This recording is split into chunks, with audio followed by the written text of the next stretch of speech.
तो कहानी के शुरू में हम दो दोस्तों को देखते हैं, जिनमें से एक का नाम सोफी था। वो अपने साथ अपनी एक दोस्त को लेकर अपने बचपन के दोस्त के घर जा रही थी, जिसने अपने घर में सभी दोस्तों के लिए पार्टी रखी हुई थी। सोफी के दोस्त उसकी फ्रेंड बी के बारे में नहीं जानते थे, इसीलिए वो काफी परेशान थी। बी ये सोच रही थी कि सोफी के दोस्त उसे न जाने किस नजर से देखेंगे, उसके साथ कैसा बर्ताव करेंगे, क्योंकि बी एक गरीब लड़की थी पर सोफी और उसके दोस्त काफी अमीर थे। लेकिन सोफी उससे ये कहती है, फिक्र नहीं करो, मेरे दोस्त तुम्हें बहुत पसंद करेंगे। ये दोनों अब सोफी के दोस्त के घर पहुंच गए थे, जहां पर सोफी अपनी गाड़ी के शीशे को लेकर काफी गुस्सा होती है, क्योंकि वो बंद नहीं होता था। खैर सोफी बाहर निकल गई थी। बी गाड़ी में रुककर थोड़ा सा मेकअप करती है और फिर शीशे में देखकर उतर जाती है, पर यहाँ पर बी शीशे की लाइट्स जली ही छोड़ गई थी। दोनों घर के अंदर जाती हैं, जहाँ पर सोफी के सारे अमीर दोस्त पूल में खेल रहे थे। सब सोफी को देखकर बहुत खुश होते हैं, पर थोड़ा सा हैरान भी थे, क्योंकि उसने ग्रुप चैट में किसी को भी नहीं बताया था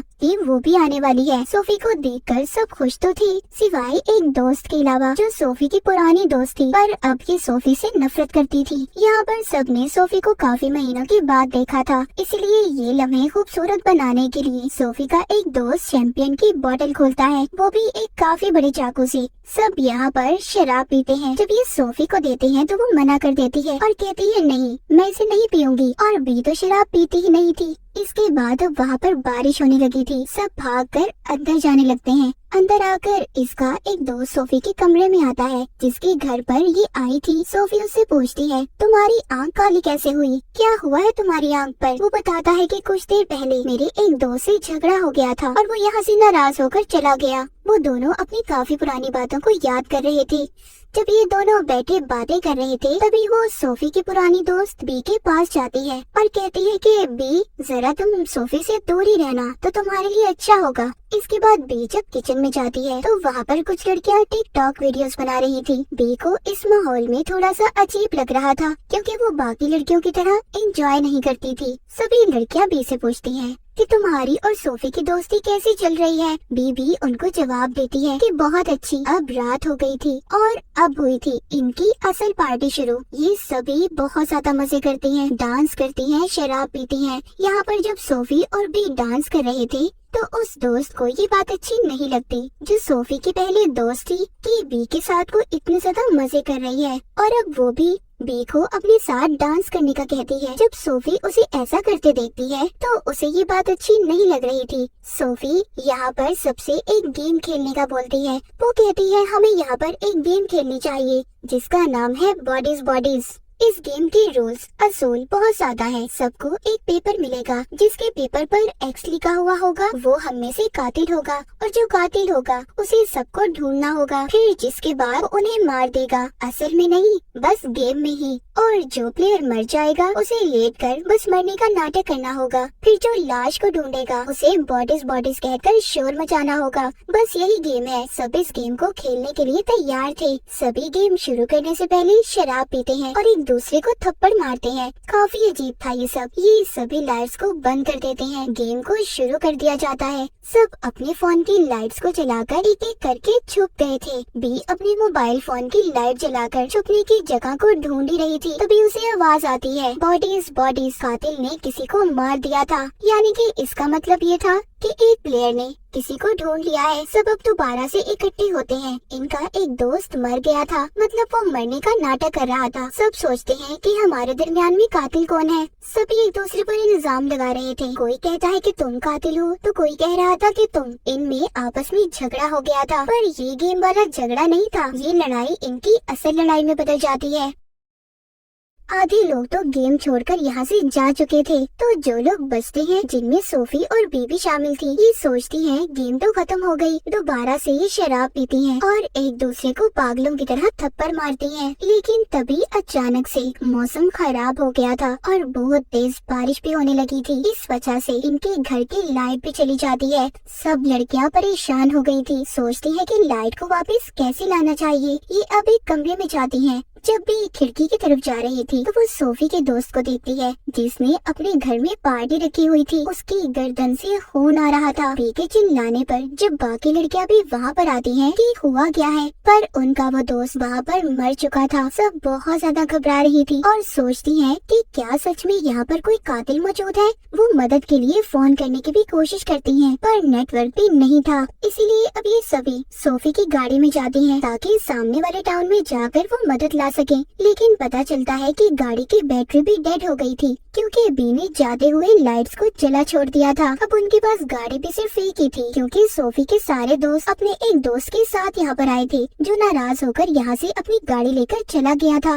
इनके पास कोई दूसरा रास्ता नहीं था, इसीलिए सब लड़कियाँ घर के अंदर वापस आ जाती हैं और उनमें से उसी दोस्त को जो सोफी से नफरत करती थी तभी उसे एक बड़ा सा चाकू मिलता है जिस पर खून भी लगा हुआ था। वहीं पर एक दोस्त इनसे कहती है क्या पता हमारा वो दोस्त वापस आ गया हो जो झगड़ा कर चला गया था और उसी ने आकर इसको मार दिया। पर जो दोस्त सोफी से नफरत करती थी वो ऐसा नहीं मानती कि ऐसा कुछ हुआ होगा। तभी ये अपने उस दोस्त के बारे में पूछती है जो सबसे पहले गेम छोड़कर चला गया था। वो कहती है उसने तो हमें कहा था कि वो सो रहा है और हम लोग कितना चिल्लाए वो फिर भी नहीं जागा। सब अब उस पर शक कर रही थी कि जरूर उसी ने मारा होगा, लेकिन उसकी जो दोस्त थी जो उसे अपने साथ यहाँ पर लाई थी कहती है वो ऐसा नहीं कर सकता, वो क्यों मारेगा किसी को। सब उसकी दोस्त से पूछती हैं तुम्हें कितना वक्त हुआ है उस लड़की को जानते हुए। वो कहती है अभी बस कुछ महीने पहले हम मिले थे और अब उस लड़की को भी पता चलता है कि काफी कुछ है जो वो उसके बारे में नहीं जानती थी। वही लड़की अपने दोस्त का नाम लेने लगती है। तभी सोफी की दोस्त उसका मुंह बंद कर देती है क्योंकि सबको यकीन हो गया था कि वो ही असल कातिल है। वो चारों काफी परेशान हो गई थी। वो उस लड़की को ढूंढते हुए कमरे में आती हैं, पर वो वहाँ पर नहीं था। तभी उन्हें पता चलता है कि उनकी एक दोस्त भी गायब थी। ये जब उस लड़की के बैग को चेक करती है तो उन्हें उसके बैग से बहुत कुछ मिलता है जिसमें एक चाकू भी था। वो सोचती है कि अगर ये कातिल नहीं है तो इसने ऐसी चीजें अपने बैग में क्यों रखी हैं? फिर इनको अपनी वो दोस्त भी मिल गई थी जो गायब हुई थी। उसको पागलों वाले दौरे पड़ रहे थे। ये उसको दवाई देती हैं, जिसके बाद खुद भी सब आराम करती हैं। बाद में सभी लड़कियां उस लड़के के पास आती हैं जो एक कमरे में हेडफोन लगाकर लेटा हुआ था, इसीलिए उसे किसी चीज की आवाज नहीं आई थी। सभी लड़कियां उससे पूछती हैं कि इतना कुछ हो गया तुमने कुछ नहीं सुना? जब ये इसको चाकू दिखा रही थी तो तभी ये उनसे वो चाकू छीनने की कोशिश करता है। वो सभी को कहता है कि शांत हो जाओ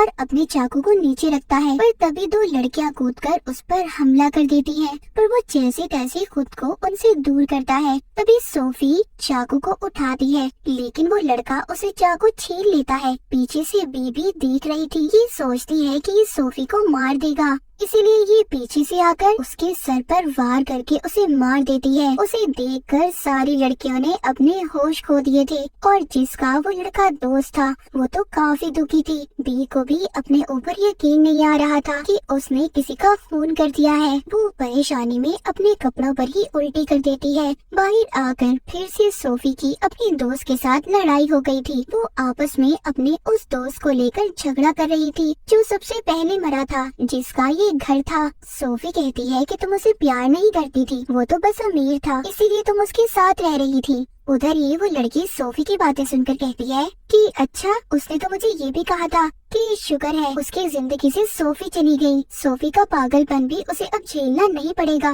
सब बातें सुनकर सोफी को काफी दुख होता है कि उसका इतना अच्छा दोस्त उसके बारे में ये सब सोच रहा था। सब बातें सुनकर सोफी उससे कहती है तुम मर जाती तो अच्छा होता। वो लड़की इसकी बातें सुनकर यहाँ से चली गई थी। उधर बी को दिखाया जाता है जो अपने जिस्म से खून को साफ करके कपड़े बदल रही थी। ये अब सभी अलग अलग हो चुकी थी और सब एक दूसरे को ढूंढ रही थी। तभी अचानक से एक लड़की का पाँव अटक जाता है और वो अपनी दोस्त की लाश पर जाकर गिरती है। ये वही लड़की थी जो सोफी से झगड़ा कर रही थी। अब इनकी एक और दोस्त मर गई थी। सोफी की जो पहली दोस्त थी जो उससे नफरत करती थी कहती है कि अब तो वो भी मर गया जिसको हम कातिल समझ रहे थे। तो असल में कातिल है कौन? इनकी एक दोस्त यहाँ पर कहती है कि तुम लोग मान लो हमारे बीच में ही कोई कातिल है जो हमारी जान के पीछे पड़ा है और हमें उस कातिल को ढूंढना होगा इससे पहले कोई और मारा जाए। अब जवाब ढूंढने के लिए सोफी की दोनों दोस्तें बी पर इल्जाम लगाती हैं क्योंकि वही थी जिसके बारे में ये कुछ भी नहीं जानती थी। वो दोनों कहती है हमने तुम्हारे बारे में सर्च किया, तुम्हारे नाम की तो कोई लड़की सोशल मीडिया पर है ही नहीं और तुम्हारा नाम तो यूनिवर्सिटी में भी नहीं है, यहाँ तक कि हमारे दोस्त की लाश को भी पहले तुम्ही ने देखा था।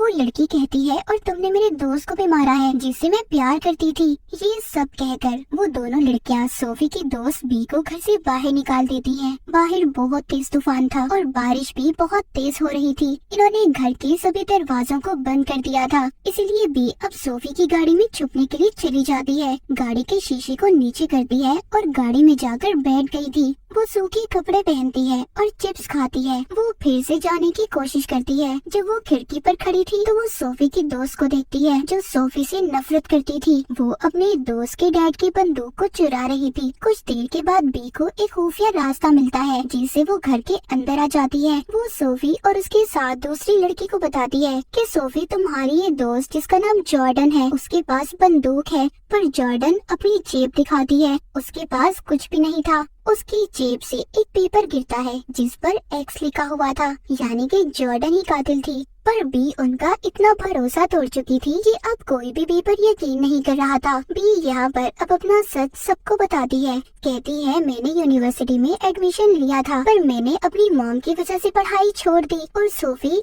मैं तुम्हें ऐसे नहीं बताना चाहती थी, इसीलिए मैंने तुमसे झूठ बोला। सब बातें सुनकर सोफी बी को गले लगा लेती है, पर तभी जॉर्डन बंदूक निकालती है। कहती है बी ही कातिल है, मैं अभी भी बी को ही कातिल मानती हूँ और मैं इसकी मीठी मीठी बातों में नहीं आने वाली। सोफी कहती है देखो इस बंदूक को दूर करो, तुम ऐसा कुछ नहीं करोगी। पर तभी इनके दरमियान में झगड़ा होने लगता है और इनकी लड़ाई अब ऐसी थी कि सब एक दूसरे के राज खोलने लगती हैं। वहीं पर इनकी एक दोस्त जॉर्डन से कहती है कि तुम इतने भी अमीर नहीं हो जितनी बनती हो। इस बात पर जॉर्डन को गुस्सा आ जाता है और वो गुस्से में उसके पैर पर गोली चला देती है। वो लड़की अब चीख चीख कर यही कह रही थी कि जॉर्डन ही कातिल है। इनके दरमियान में अब लड़ाई होने लगती है। इसी लड़ाई में गोली उसी दोस्त को लग गई थी जिसके पाँव में पहले जॉर्डन ने गोली मारी थी। वो अब मर चुकी थी, पर अब जॉर्डन अपनी जान बचाने के लिए जब ऊपर जाती है तो इसके पीछे सोफी भी जा रही थी। इससे बंदूक लेने की कोशिश कर रही थी, लेकिन जब बी ये देखती है तो वो जॉर्डन का गला पकड़कर उसे नीचे गिरा देती है। जॉर्डन मरने से पहले बी से कहती है कि सोफी का फोन देखो, वो तुम्हें धोखा दे रही है। अब सिर्फ बी और सोफी बचे थे। इनके 5 दोस्त मर गए थे। बी को भी सोफी पर यकीन नहीं था, इसलिए ये रात उससे छुपकर गुजारती है। जब सुबह होती है तो बी बाहर निकलती है। बारिश भी बंद हो गई थी। पीछे से सोफी आकर उसको गले लगाती है।